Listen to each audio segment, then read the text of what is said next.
Good afternoon, everybody. My name is Tom Banchoff. I'm director of the Berkley Center for Religion, Peace, and World Affairs here at Georgetown. And I'm delighted to welcome you to this year's Berkley Center lecture with Jürgen Habermas on the topic Myth and Ritual.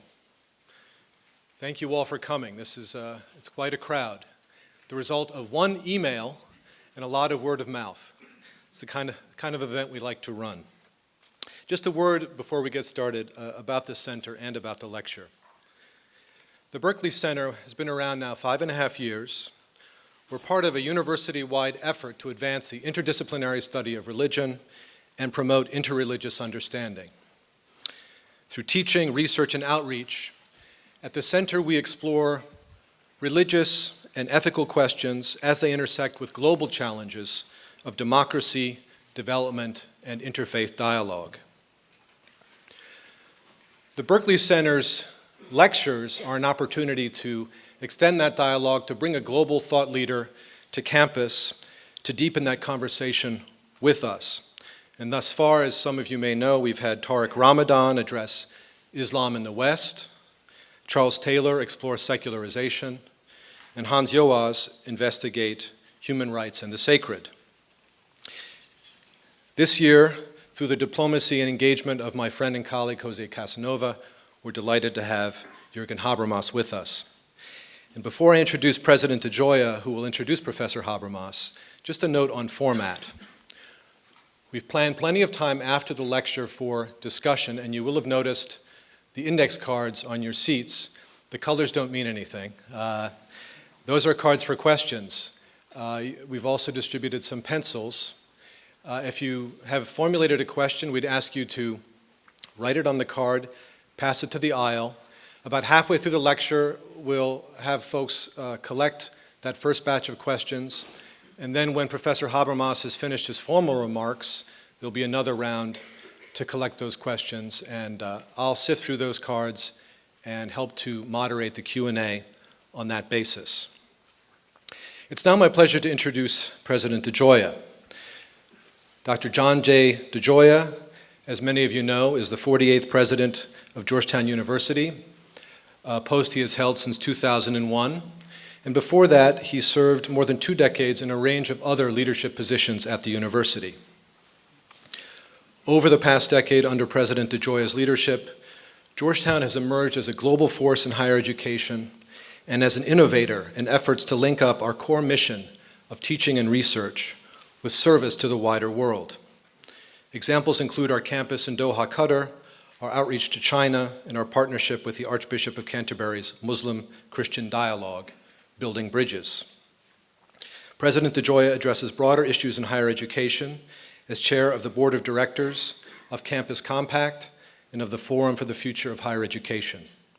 He also serves as a member of the Board of Directors for the National Association of Independent Colleges and Universities and the Association of Jesuit Colleges and Universities. Ladies and gentlemen, please join me in welcoming President Jack DeGioia. Thanks very much.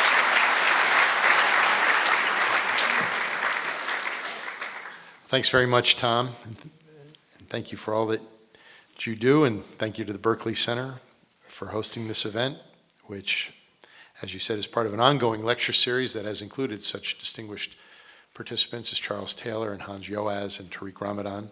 Welcome, everyone. It's a pleasure to have this opportunity to be with you this afternoon.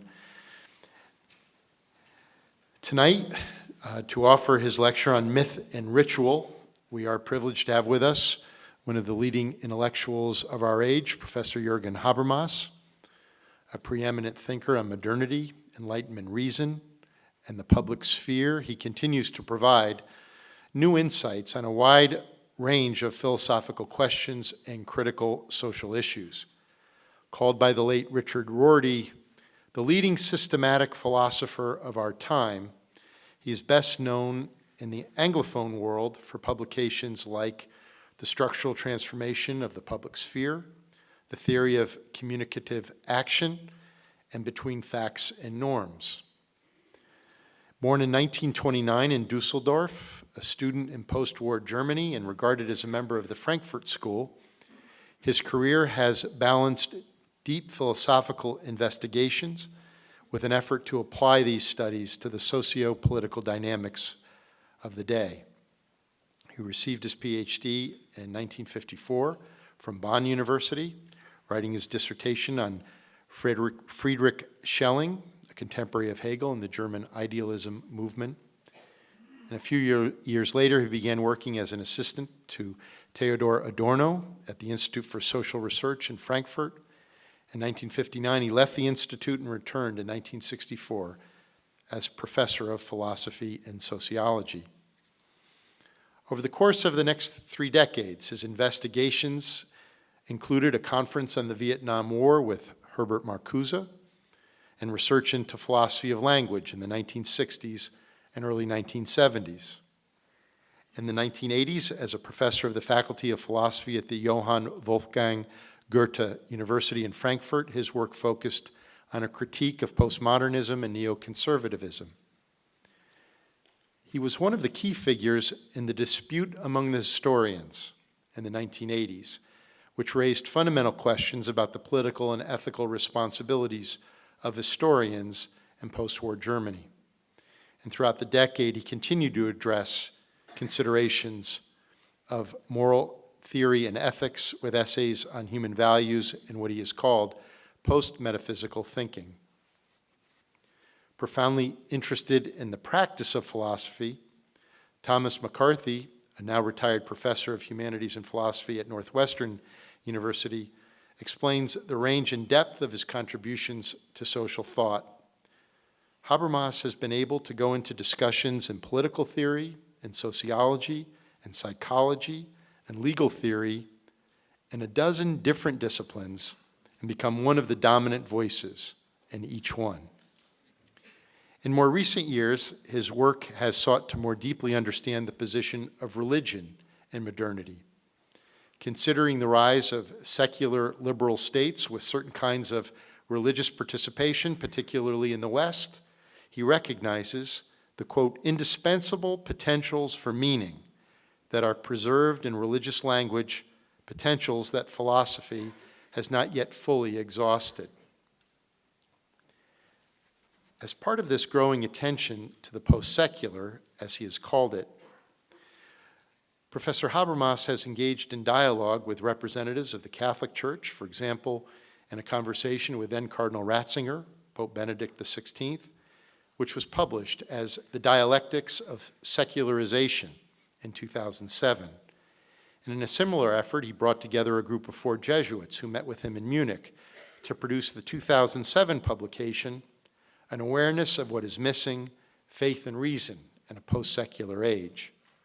This work of seeking to better understand the nature of religion in our contemporary culture resonates deeply with our campus community and our own efforts to explore and to live the tensions between faith and reason.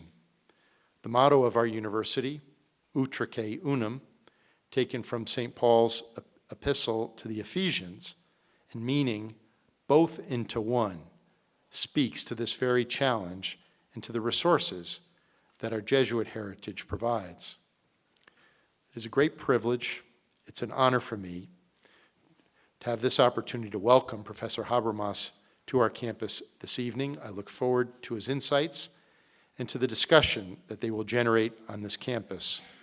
And now please join me in welcoming Professor Jürgen Habermas.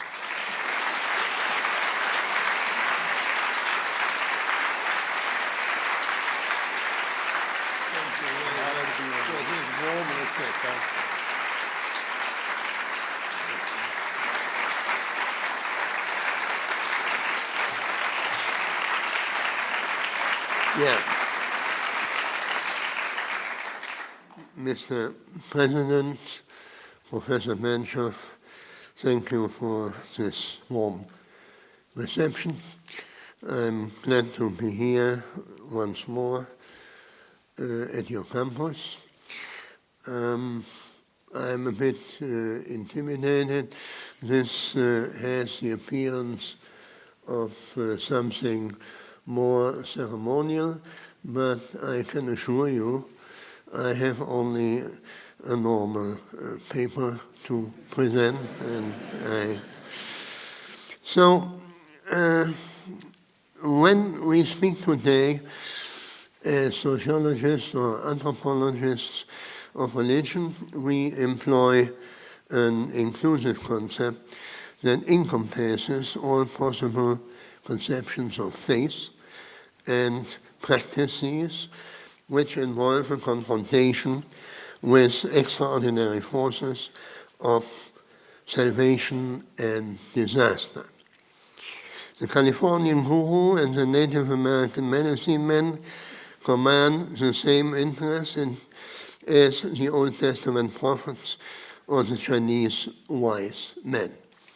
When we speak of religion as laypersons, however, we have in mind first and foremost the major world religions that Max Weber studied and Karl Jaspers traced back to what he called the axial age. During the comparatively short period from around 800 to 300 before Christ, independent cognitive revolutions occurred that gave rise to those strong religious doctrines and metaphysical worldviews that remain influential to this day. There is no need to stress that in the United States and particularly at this very place. This period remarked the emergence of religion out of mythical narratives and magical practices. Religion, in the sense of a founded doctrine, can be traced back to the teachings of historical persons. Zoroastrianism, I rarely use that term, but in Iran, monotheism in Israel, Confucianism, Taoism in China, Buddhism in India, and even Platonism, with the proviso that philosophy at that time lacked roots in the cult of the polis and never later on gained some roots in sacrificial practices. These religions assumed the guise of canonized doctrines that left their imprint on entire civilizations. Holy books represent the cause around which both the dogmatic elaboration of sophisticated traditions and the influential organization of globally diffused religious communities crystallized.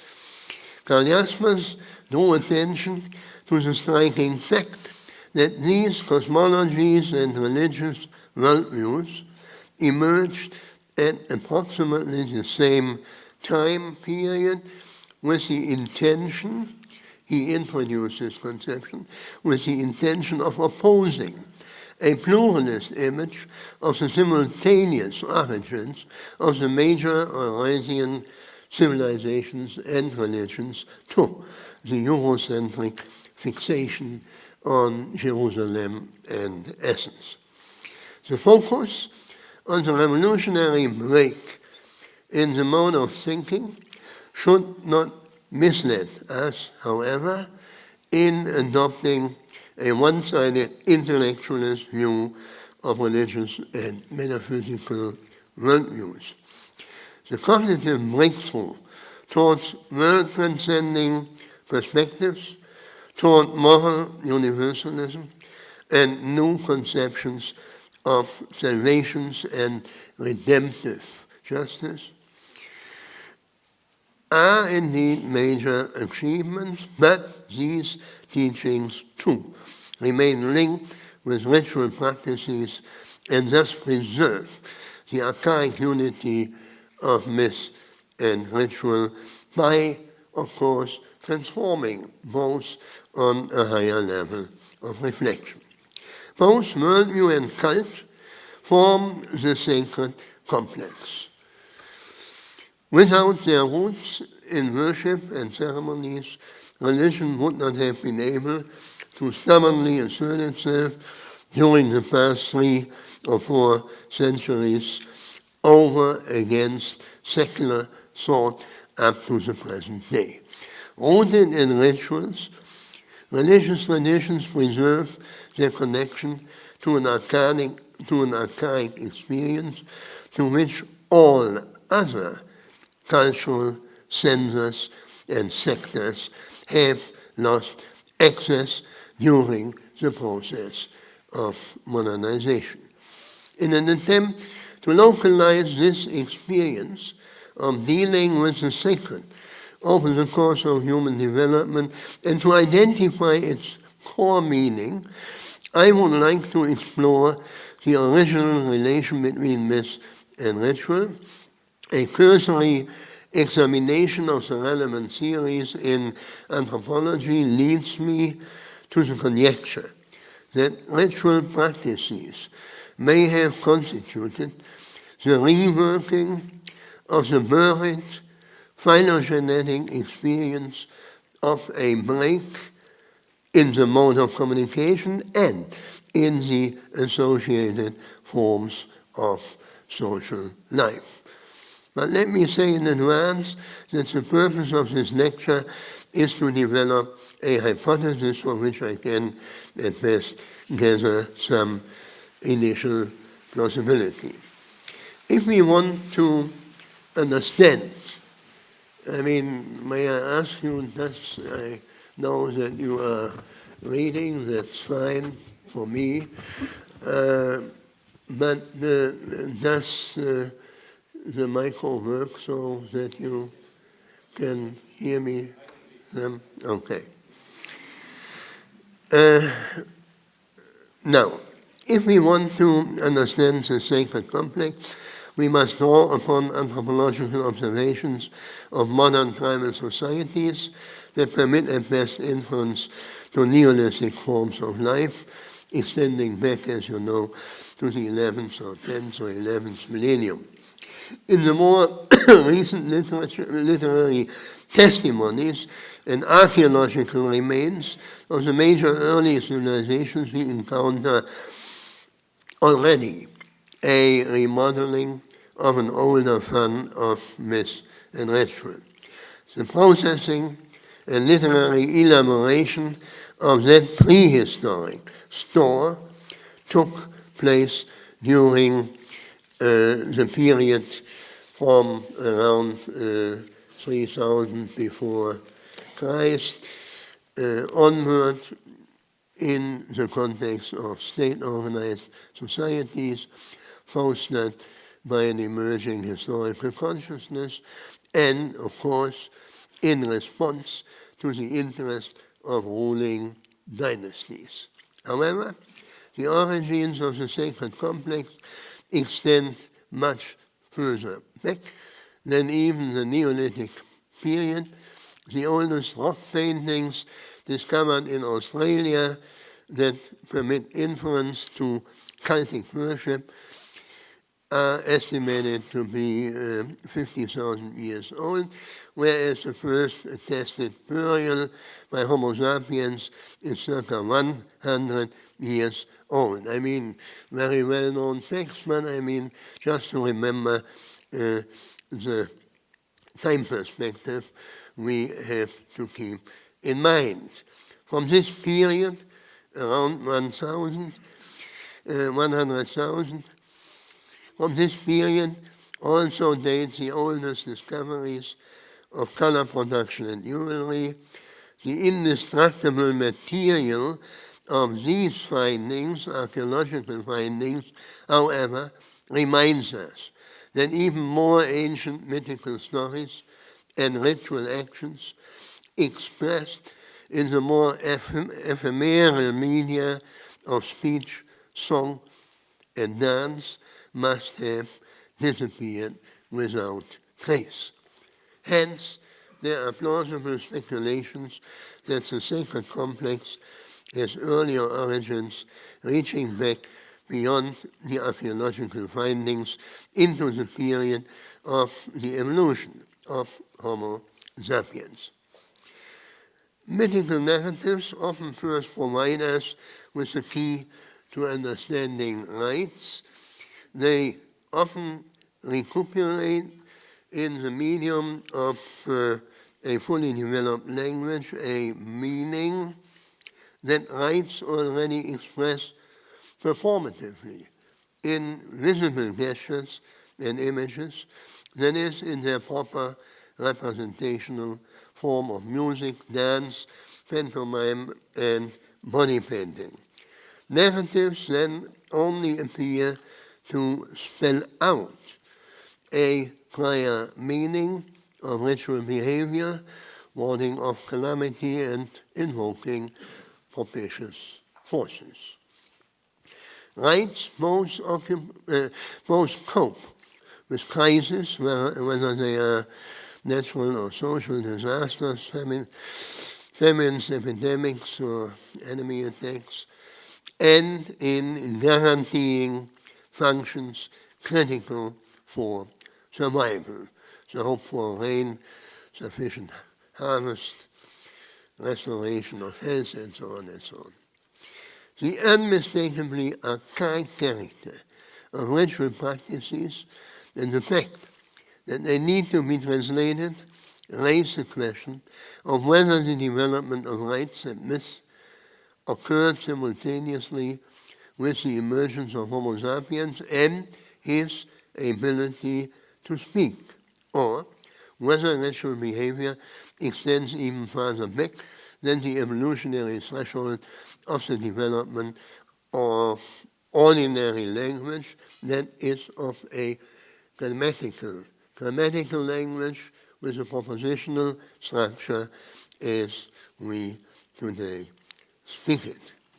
To my knowledge, the controversy over the priority issue that began in the early 19th century has yet to find a decisive answer. The pliant narrative form of myths explains why they are inherently suited to providing reports and explanations, and thus to the cognitive purpose of processing observations from coping with the contingencies of the world. Since narratives provide the grammatical form for organizing dispersed events into a whole, we regard them primarily under the aspect of representation. We interpret rites, by contrast, primarily under the performative aspect of the execution and repetition of precisely schematized and repetitive actions. Here, the semantic contents remain implicit, in spite of the pronounced expressive character of the symbols and images employed. Ritual practices are essentially symbolic actions that display an iconic, not yet propositionally differentiated level of communication. However, juxtaposing myths and rites as if they were fulfilling either cognitive or expressive functions does not do justice to the psychodynamic role of mythical worldviews. In his analysis of myths, Lévi-Strauss, as we know, rightly emphasizes the cognitive achievement of complex classificatory systems, and he stresses intellectual curiosity as a motive for such a systematization of empirical knowledge. But in the process of recounting their mythical narratives to each other, jointly enacting them, participants simultaneously reassure themselves of their collective identity. Its worldview holds up a mirror, so to say, to the collectivity, one which both reflects its social structures and represents the collectivity as an integral component of the natural environment. Because mythical narratives not only process observations and tell something about the visible world, but also reflect the psychodynamics of coping with risks arising within the world, there is a bridge leading from myth itself, so to say, to rights. Myth is not just a statement, but an action. The myth of the New Year, made famous by James George Fraser, according to which the ritual slaying of the old king sustains the seasonal cycle of vegetation and the return of the spring, is just one of the best known example of the close relation between the mythical narrative and its enactment. We need to keep both things in view, framing,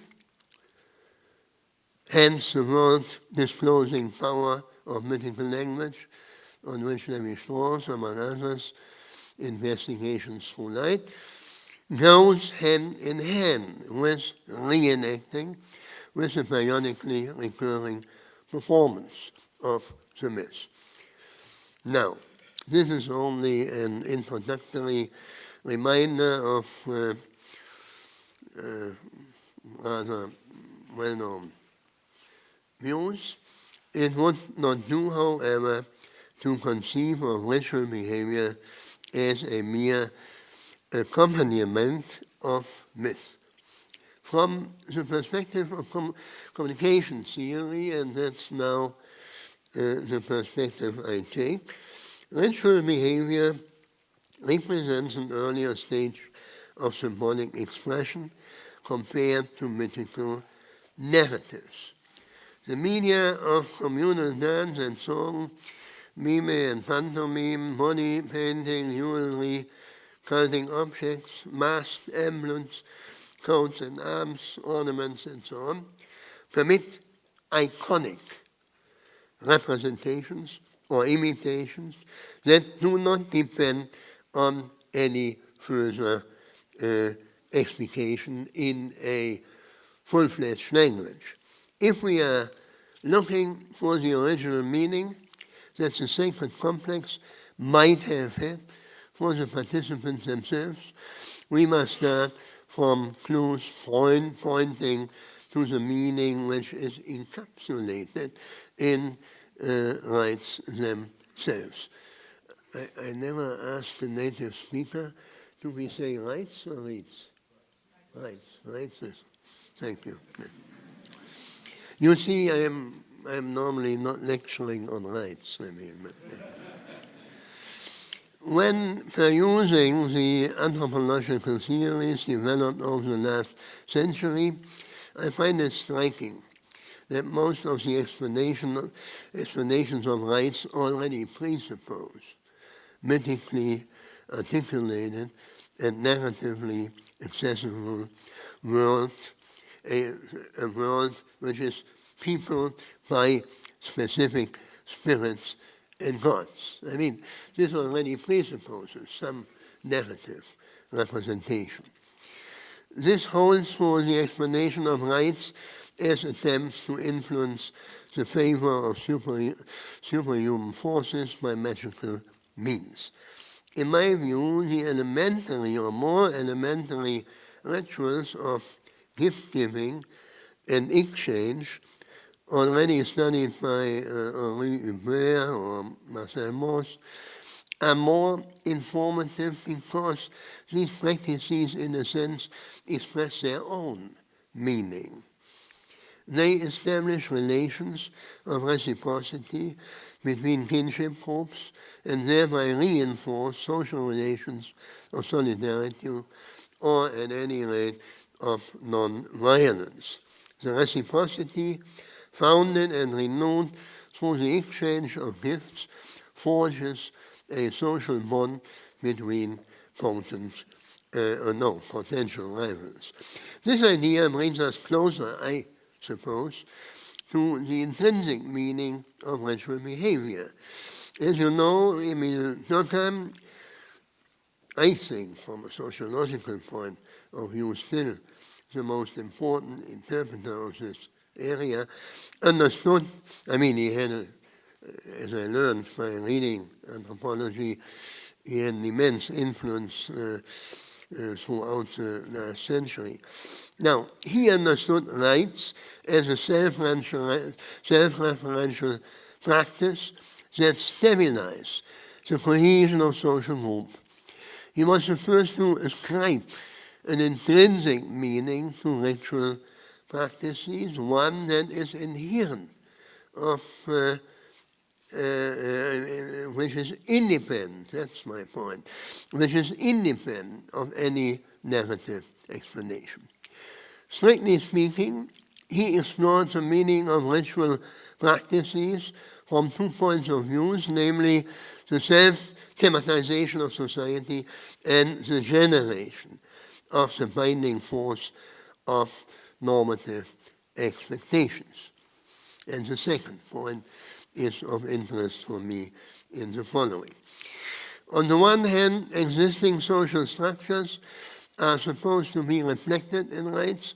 On the other, in performing the ritual self-representation of society, the members of a collectivity are supposed to reassure themselves of their identity and thereby endow interpersonal social relations with normative force.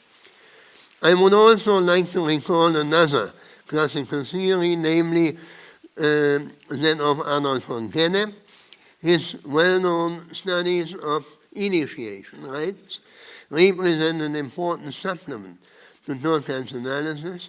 These rites regulate the transition from one status to the next, whether at birth or at the threshold to adulthood or in marriages or burials. Especially informative are the 3 phases involved in status transitions. The initiation, which represents a profound change in identity for the individual involved, is staged as a symbolic death and the subsequent social rebirth. The new moment introduced by von Gennep is a transition through a stage of segregation from the community, during which the candidate's membership is in suspense. His social existence expires temporarily, that is, until the rescuing act of reintegration by being accepted into a new status. This intermediate stage of segregation, of being cast out into a social no man's land, induces the extreme experience of the baselessness of an existence that, by being thrust into the helplessness and isolation of a segregated individual, relying on itself alone, becomes aware that it depends entirely on the support of a social network. For the hypothesis I want to suggest, I take my cue from a generalization of this experience. The simulated experience of complete exclusion not only inspires in the individual an awareness of a specific change in social role and hence of the social structure and dynamics of the particular society into which the novice is initiated. Rather, the situation confronts him with the experience implicit in the socialization process, in any socialization process as such. The adolescent, for instance, cannot secure his identity by clinging to his former status as a child. He undergoes the exemplary experience that he can recover and reaffirm himself as a regenerated self only through self-renunciation.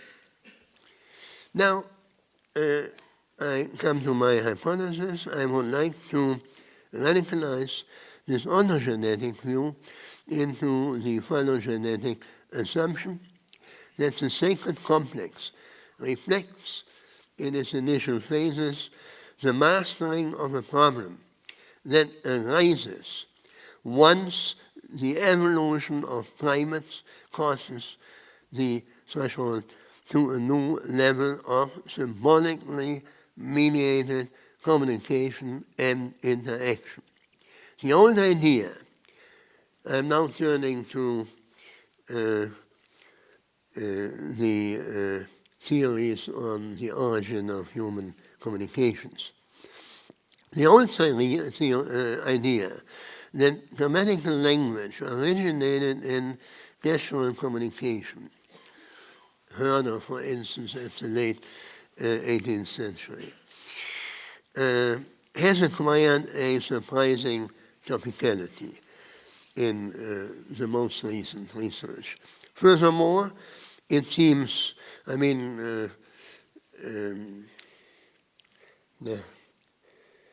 what's his name? Chomsky was for long decades on the scene, and now the tide has turned, as very often in the development of our disciplines. And if one gets as old as I am, this teaches oneself modesty and enforces fallibilism. So I'm not sure that what I have to say will not prove wrong, but nevertheless, I try to argue for it, and we will see in the discussion how it works. Now, it seems plausible to assume that the form of symbolically mediated communication reveals a family relation between communication in ordinary social cooperation and the kind of communication that is specialized in dealing with the extraordinary. The shared form of mimetic behavior in iconic representation suggests a comparison between everyday and ritual communication, both mediated by symbolic gestures. But how should we understand the division of labor between forms of communication, one of which has its origin in context of intelligent cooperation, whereas the other type is decoupled from everyday functions? The research in anthropology provides clues supporting the conjecture that rights are a response to the specific fragility of a form of social life that only emerges with a new form of symbolically mediated communication. But in order to identify and explain the problem to which rights could have represented the solution, we must first make clear what constitutes the evolutionary innovation of the use of linguistic symbols, which is conceived as a transitory step then towards communication in a fully developed grammatical language. According to the current conception, mutation and selection regulate, as you know, putting it in a nutshell, the adaptation of species-specific gene pools to changes, to changed environmental conditions, just the Darwinist conception of natural history. With the evolution of a species that learns to speak, this genetic mechanism of natural evolution is superseded by the epigenetic mechanism of cumulative and accelerating cultural learning processes. These cultural learning abilities are indebted to a cognitive advance, not only indebted, depending on a cognitive advance that is clearly bound up with the cognitive and social cognitive transition from silent behavior to the use of symbols. Symbols now in the narrow sense. The ability to address signals to conspecifics is widely observed among primates. The innovation then consists in the reciprocal use of symbols that carry the same meaning for different users. What is new is the communicative generation of a public space of intersubjectively shared symbolic meanings. In contrast, our closest and highly intelligent relatives, chimpanzees, do not seem to be able to break out of the shell of their self-referential viewpoint, steered by interests of one's own. I am here heavily relying on the research in the Max Planck Institute for Anthropology in Leipzig, Michael Tomasello.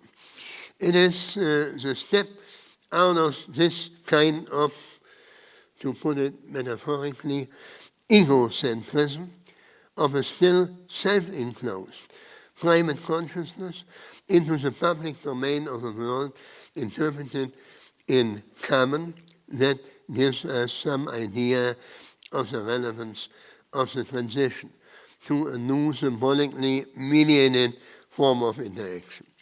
What sets linguistic communication apart is a specific social cognitive achievement that enables participants to communicate it with one another about something. This is, in a nutshell, this capability is, in a nutshell, what separates Homo sapiens from his closest relatives. This ability requires, from a philosophical point of view, analyzed, requires the connection of two types of intentional relations. The horizontal relation between first and second persons who reciprocally take the perspective of the other, and the vertical relations established by an intentional attitude of each participant towards an objectified something in the world. In order to jointly attend to and perceive the same object in the world, which is at the same time stripped off the features of an egocentric environment, participants must generate an intersubjective relation to one another and take each other's perspective, thus developing, this is in the nutshell what Tomasello proved in children, comparing with chimpanzees, thus developing a social perspective of common attention to and perception of an object. Interestingly, this combination and interpenetration of two different types of intentions does not happen, and that's my point here, without an intervening physical element, a deictic and a mimetic gesture. The physical element has a catalytic function for the fusion of those different types of intentions among at least two different persons. The mediating physical movement subsequently acquires an intersubjectively shared meaning only, of course, when the gesture becomes associated in a conventional way with those shared intentions, the fusion of which is it first has helped to bring about. I mean, the intervention of the gesture is playing this catalytic role of fusing two types of intentions which are specifically human, namely the objectifying attitude towards something in the world and the mutual perspective taking, which has to become integrated, without which no use of a symbol with a shared meaning would be possible. Thus, mastering of a grammatical language is not yet required for the use of symbols that carry the same meaning for different participants. However, even simple gestures must be used in such a way that first, the reciprocal adoption of the perspective of the other gives rise to an interpersonal relations, and secondly, that the communicative intention directed towards the second person is first fulfilled in the intersubjectively shared intention directed to something in the world.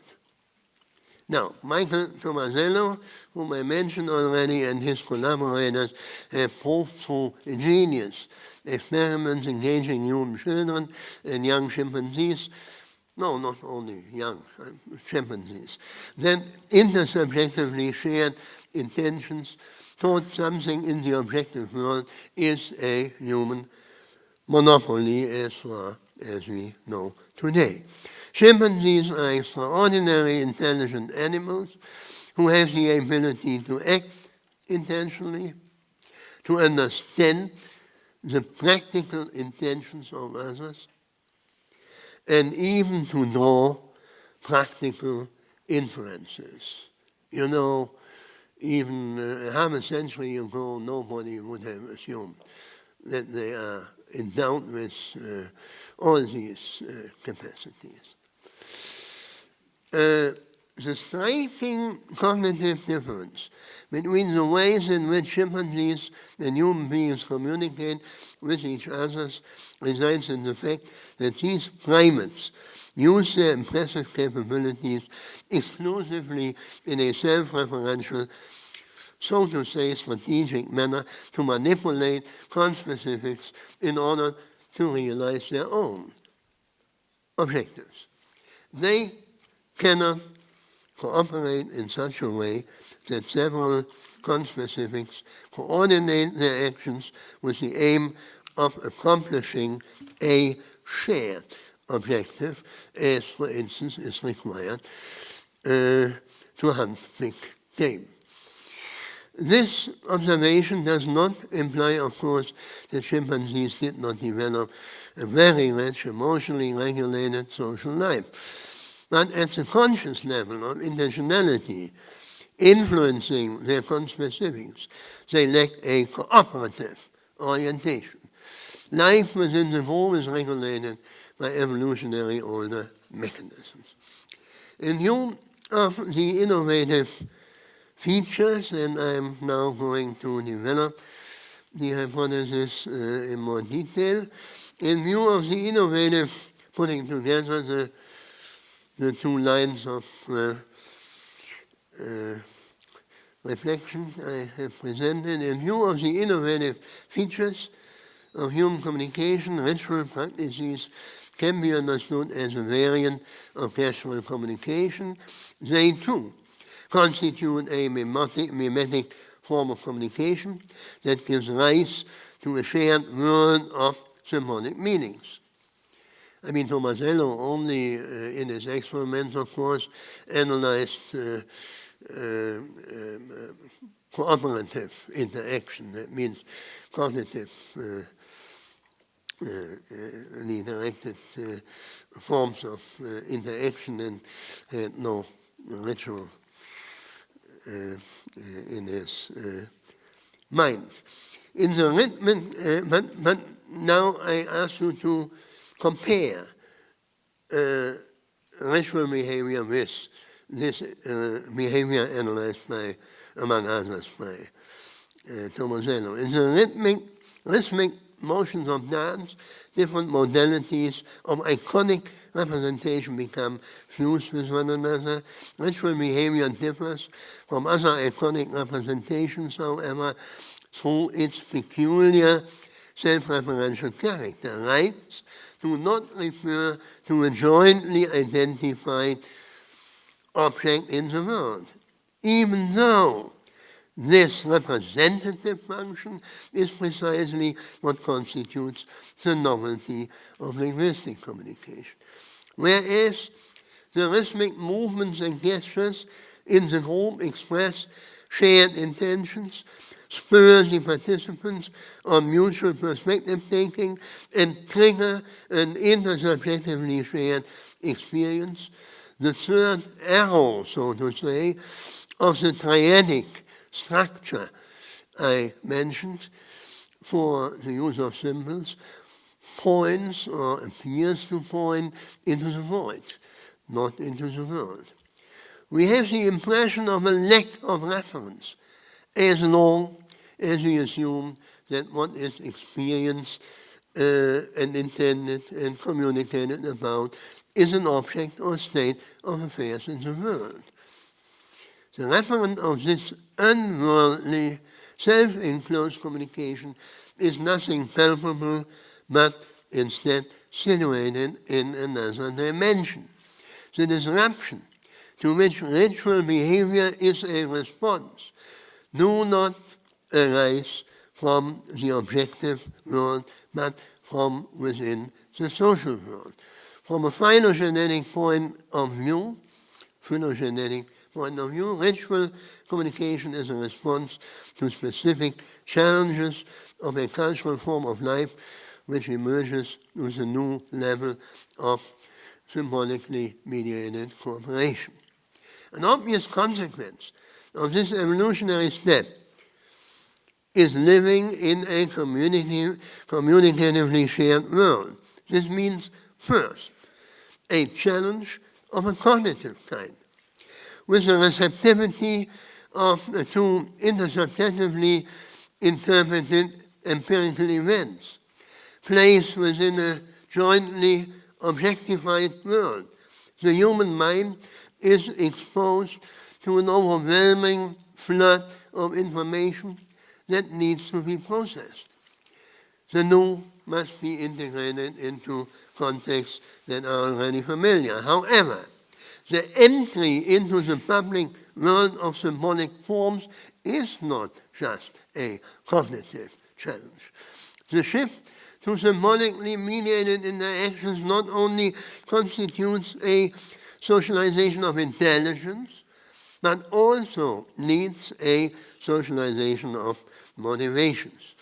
The transition from interactions triggered by signals among conspecifics, to put it simply, to the mode of symbolically mediated interactions among group members calls for a revolution in the mode of how social behavior is coordinated.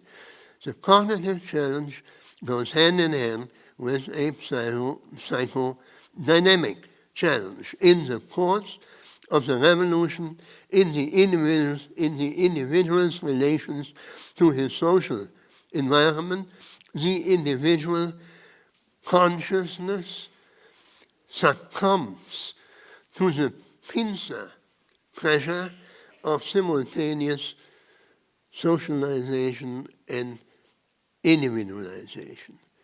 That's a figure of thought that George Herbert Mead was the first really to analyze.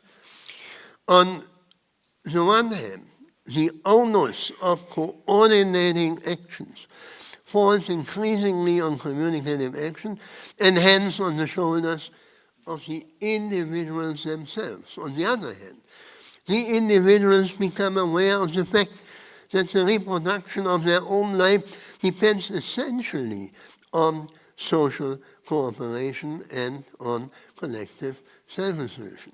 In this dependence on the shared objective mind, so to say, the subjective mind also becomes aware of itself as an individual mind. Thus, the individual must have encountered the complex social organism simultaneously as the threat of an overwhelming force, and yet as the promise of a redemptive force that protects and guarantees survival and security. From the perspective of the individual, the power of the collectivity must be at once resisted and upheld.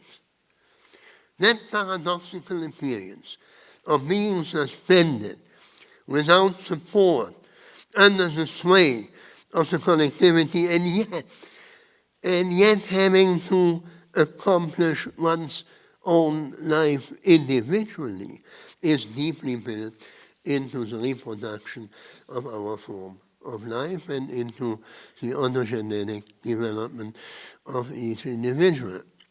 It found, by the way, a literary echo in Rousseau's description of the social contract as an act of individual self-alienation and simultaneous self-assignment to society. I mean, Rousseau didn't construe it as a paradoxical way of getting socialized in the polity, in his case, but my stress is on the paradoxical nature of this act. Now, this figure of thought is instructive insofar as the social contract refers to a layer of basic norms that bring about a legitimate settlement of the conflict between the individual and the community, and this is relevant in our context. The obliging force of norms of action goes beyond the weak normativity of linguistic conventions. I mean, it wouldn't have been sufficient just to learn how to cooperate via the mediation of symbols. It wouldn't explain the obliging force of social norms. If we now ask for the original source of this kind of strong normativity that binds motives for acting, we must look beyond the communicative use of language in profane areas and social cooperation. Instead, ritual behavior offers itself as a plausible candidate for generating the normative force of solidarity. Durkheim depicted ritual practices under the aspects of the generation of social solidarity and of the self-thematization of society. Our analysis illuminates the connection between both these aspects. The rites lack the reference to something in the world can be explained by the fact that they possess a self-referential theme, namely a tension and, in a way, irresolvable ambivalence intrinsic in the process of social integration. In the evolution of our species, this friction can be traced back to the transition from the pre-linguistic to the linguistic level of communication, when the socialization of intelligence goes hand in hand with an individuating socialization of cooperating subjects.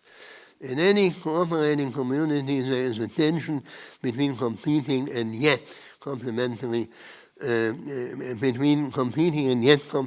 imperatives, that of the self-preservation of individuals on one side and that of the survival of the collectivity on the other. The tension between self-preservation and solidarity calls for an ongoing balancing and is relieved, though not mastered, once and for all through the specific normativity of an institutionalized order which imposes and distributes obligations for everybody. In view of the precarious balance, which is continually in need of renewed stabilization, that kind of deontic normativity springs from a solidarity that has always been, and more obviously even still is, a scarce resource. And rights can be understood as those social practices from which solidarity originated in the early periods of social evolution.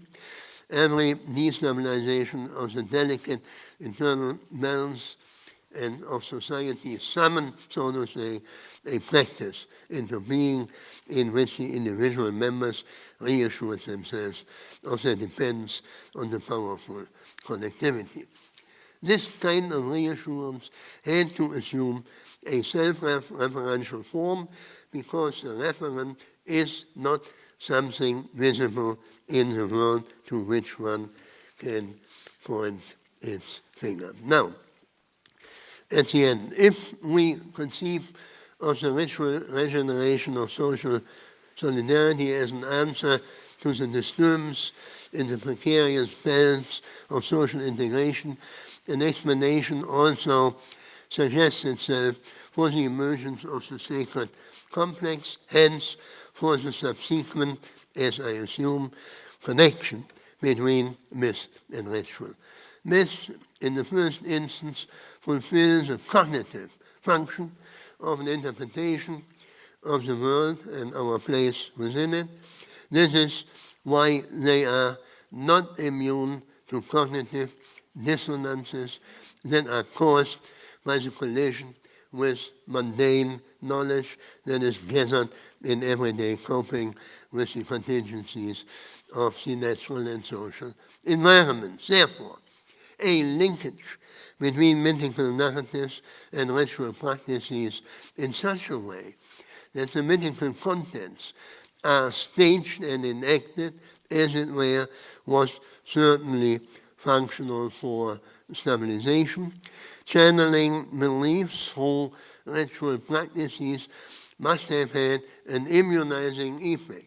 But given the fundamentally irreconcilable conflict between the functions of rendering the world intelligible and of confirming a collective identity, this linkage could have nothing more than a postponing effect. At any rate, during the axial age, I am returning to the beginning of the lecture, the major world religions undermine the foundations of myth by superseding magical thought and abolishing, or in the case of Christianity, inverting sacrificial practices. And in the meantime, this religious metaphysical thought has had, in turn, to make its peace with both the knowledge claims of institutionalized science and the claims to legitimacy of a secularized state authority. On the other hand, ritual practice has survived, albeit in an altered guise, and very much altered guise.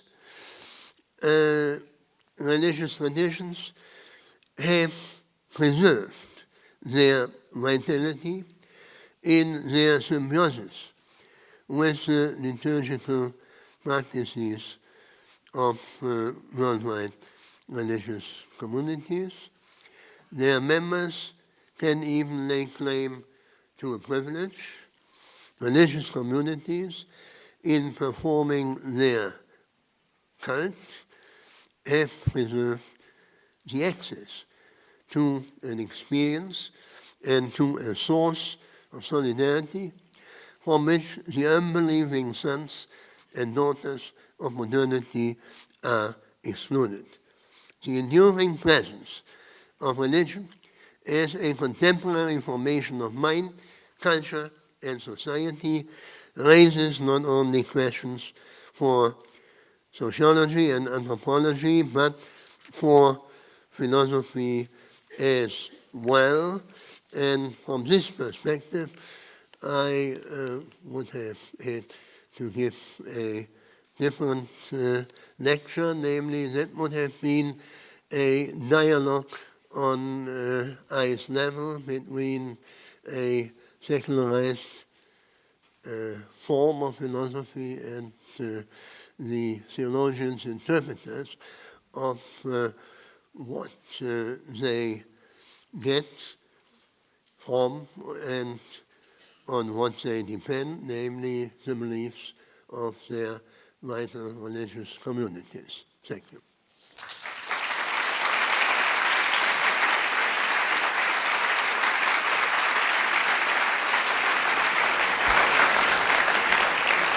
Go around again. You can stay here. So, I have a microphone. Thank you very much for that wide-ranging talk. You've touched on a whole range of topics, the span of history. You've cut across disciplines. Perhaps not surprisingly, a lot of the questions that have come in so far relate to what your thesis might imply about our world today, where we are, secularization, the role of ritual in our contemporary context. But I want to start with one question that does link back to your argument directly. You argue that ritual is a response not to the objective world, but to the fragility of the social world. What about explanations that focus on the natural world, such as the experience of death and natural disasters?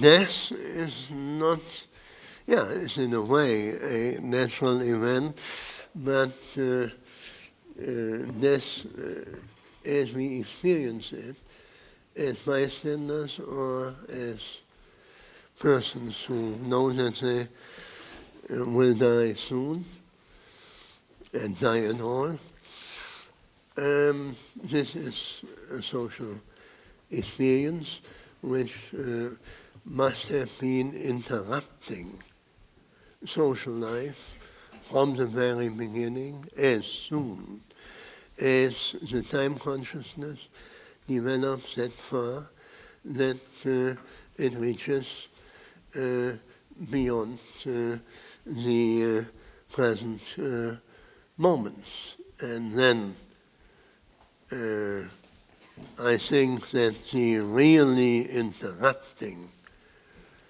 and shocking event, which there still is,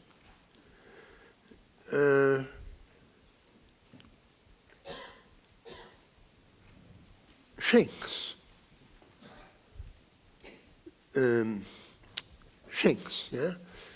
the balance of social integration. And that's the same with famines or with natural events that threaten, so to say, the survival of the community. Then there is something which is in need of rebalancing. I construe rituals, that's nothing new, as a response to the disturbance of a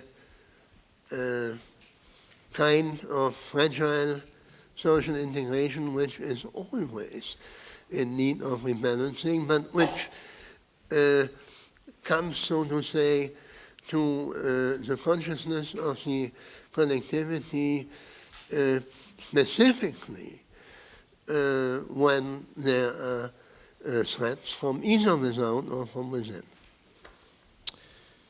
Thank you. Maybe one more question on your historical argument before we get to some of the more contemporary issues. Is there no objection from anthropologists? Well, here's... You got a lot of questions here, a lot of objections. I would like to You can make up your own question as well. Let's see. Can you comment on the importance of sacred places, sacred space, in our understanding of the intersection of myth and ritual? Is this part of what gives religion or ritual its sacred power? Space. Space. Yes. As we all know, when we now enter a church which has been secularized, something is missing. Even for me, I'm more or less secular mind. Everybody has still the intuition, I suppose. What a sacred space means. And this is one of the arguments for maintaining the Durkheimian differentiation between the sacred and the profane. Yeah? It's sometimes, or very often, even a physical limit that once it is transpassed, changes consciousness and mood. Yeah. But I have nothing special to say about it. Yeah. All right, moving toward the host of questions that address more contemporary concerns, drawing on your argument, can you offer further implications of your hypothesis for our contemporary world? How essential are rights for shared meaning today? If not from religion, are there other potential sources for solidarity and shared meaning in our modern world? There's a quick question for you to answer. Yeah. Yeah. This is more a question about motivations. I mean, why I am dealing with such a topic at all. Yeah. On the one hand,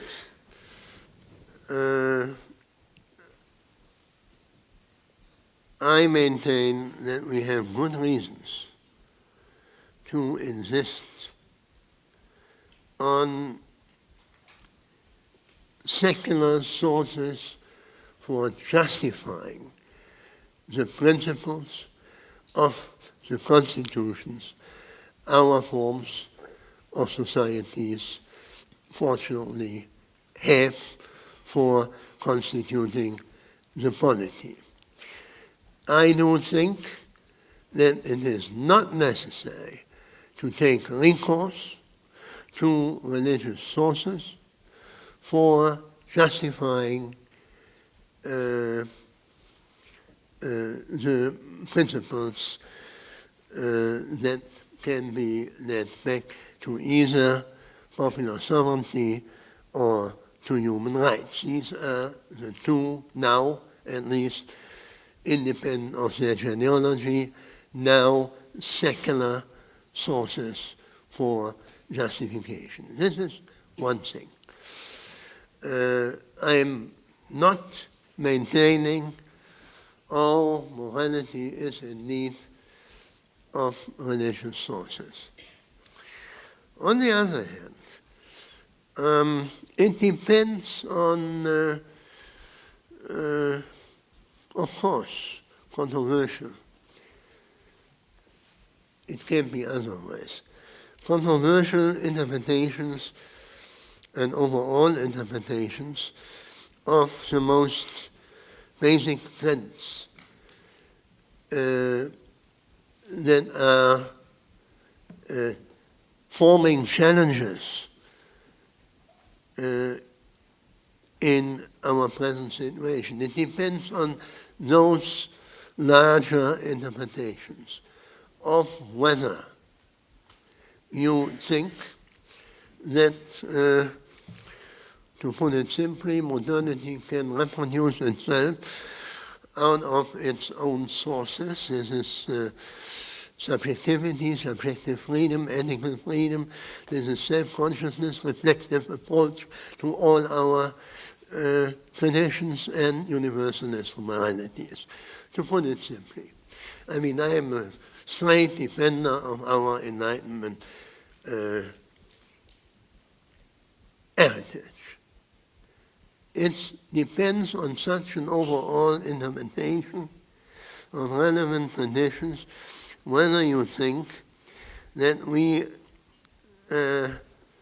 are in a situation facing certain challenges where appeal to our proper moral, secular principles are sufficient in order to regenerate imbalanced social situations. And I shouldn't have to tell you what that means. I mean, living in a society where you have a clash in the political arena, which is much more typical what happened in Europe before. I mean, this is an indication of something, of some lack of integration. And there, I have some doubts, cautiously, which I didn't have for several decades before, looking into the kind of social movements from which I would expect a shift in the range of values that are self-evidently accepted in a given society. Obviously, there should be a certain shift. And social movements, at least historically, had strong religious strong religious backgrounds, particularly the socialist movements. If I might remind you, in the United States, in Europe as well, generally in the West, these atheistic movements draw on motivationally. If you look into the parents' homes of the most leading people, draw on religious sources. And of course it is an open question. I don't like to be misquoted. It is an open question whether we can still expect this kind of social movements, which I think are necessary in order to shift our basic value system, whether these social movements will work without religious motivations. I'm not sure about it, but I have my doubts. Yeah. All right, well, maybe I'll read two questions now that touch on the points that you just made. One is from a friend of yours, Norman Birnbaum, who's over here in the audience. Yeah. Is there still a use for the idea of political religion? And the second relates more directly to the issue of new social movements, and in this case, the issue of ideology. How does your treatment of myth and ritual shed light on the concept of ideology and somehow inform your work on political modernity? How are ideologies linked to rituals, trials, protests, maybe new social movements in our contemporary world? That's from Norman? Norman was the first one, just the big one on political religion. And then there was a specific question about ideology. Political religion, is there still use for the concept in light of your thesis? And then the question of how your argument relates to ideology in the contemporary world. In my last response, I was relying particularly on a wonderful book by my friend Norman Birnbaum, After Progress. I mean, he explains there, in terms of sociology of religion, the background of these socialist movements. Now, the nützliche utility of the notion of political religion, is that the... Well, the question here, we can speculate as to what it means, is how does your treatment of myth and ritual shed light on the concept of ideology? A bunch of the questions here are about how do we translate your insights about myth, ritual, and their link back into religion into a contemporary secular context? In the first place, I'm no longer a real sociologist, otherwise I would obviously share this diffused notion of ritual. I have a very narrowly defined conception of ritual, like Martin Riese wrote. It refers only to practices of facing and encountering and mastering forces of salvation and calamity. This totally liquefied notion that everything is a ritual, I don't think that it is even useful. But this is only, no, in this narrow sense, we have only one domain where we could, as far as I can see, have a discussion, namely nationalism. Is nationalism, which is 19th century nationalism, but unfortunately not only 19th century nationalism.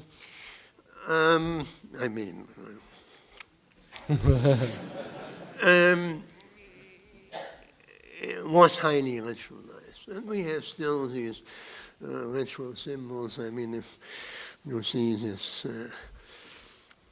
inauguration of the president and so on and so on. I mean, it depends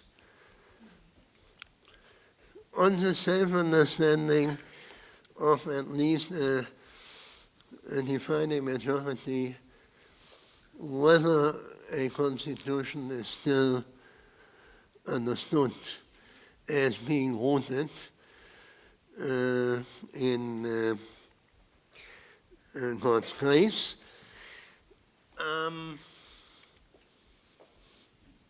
or not.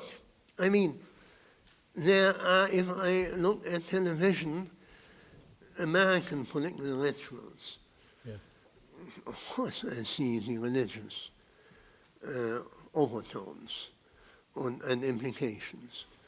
And I don't think there's nothing wrong with it until the Supreme Court makes a case on a religious justification. Then the limit is überschritten, transcended. Right.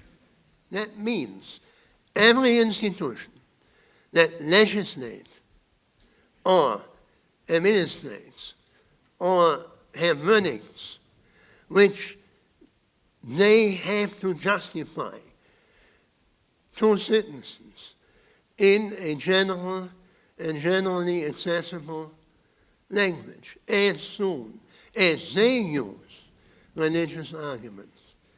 We are no longer living in a political society with a secularized political authority. Now, so nationalism, yeah, I mean, there is a certain heritage, but after 89, after 76 and 89, 18, yeah, if it really comes to a conflict between conflicting religions and conflicting ideological parties, we must refer to a law which stands on its own feet. I mean, that's. I mean, right. I don't know how much. So to try to think about the distinction, religious arguments in the public sphere made by candidates running for office, drawing on religious traditions. There's nothing wrong with that. It's when state power, state authorities describe and justify court decisions or legislature that you need to draw on non-religious arguments. I don't know whether that points to the question. I mean, of course, and as to critique of ideology, I mean, that's a separate question. I mean, any kind of argument, any type of slogan can be used for ideological reasons. But as far as I can see, the Marxist conception of ideology has less and less implication because a look into the economy sections of our national newspapers, at least if they are still good ones, make everything transparent. I mean, everybody who can read doesn't need a particular ideology in order to make a sober statement about the problems we face when markets run out of constraint. Yeah. For instance. Well, unfortunately, we've run out of time for this formal part of the program. We've covered a lot of ground in your talk, from prehistory through ancient history, and you could see a lot of the questions really bear on our contemporary situation. There are lots of links in your argument back to that. We look forward to seeing how the argument develops. We're delighted that you presented it here at Georgetown. And in closing, I'd like to thank all of you for coming. I'd like to thank the staffs of the Berkley Center and the Office of the President, and ask you to join me in thanking Professor Habermas.